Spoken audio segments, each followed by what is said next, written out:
Hi, my name is Runako Taylor. I'm a Latin teacher at Poly Prep Country Day School, and I use Google Earth for simulations in my classroom.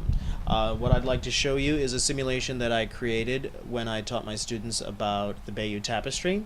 One of the things that I like to do is teach them about geography and give them an idea of where certain things and places are oriented. And this is an example of something that I started working on and that I showed them.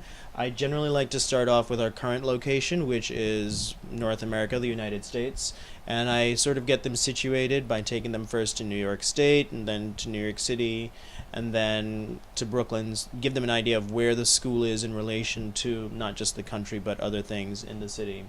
And as you can see, Google Earth, you can create sometimes very seamless tours that flow very nicely, and it does take a little bit of practice, but it's very doable. You basically have to start off by knowing the actual locations that you want to go to or show the students and spend some time exploring them. Not a whole lot, maybe a minute or two, just to see what's available. And there are various functions. So for example, New York City, being a big urban environment, has a lot of 3D renderings of the landscape. So we have a lot of buildings, for example, that have 3D models.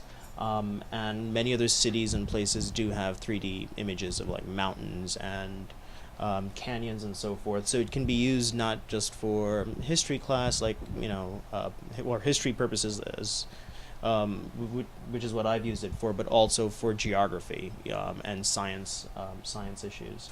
I always take them to the airport so that they have an idea that we are leaving our country and going somewhere else. And then I just take them to the locales that I want them to focus on. So after this little scene here, we basically end up going to Europe. I focus in on the English Channel because a lot of the travel takes place across the English Channel.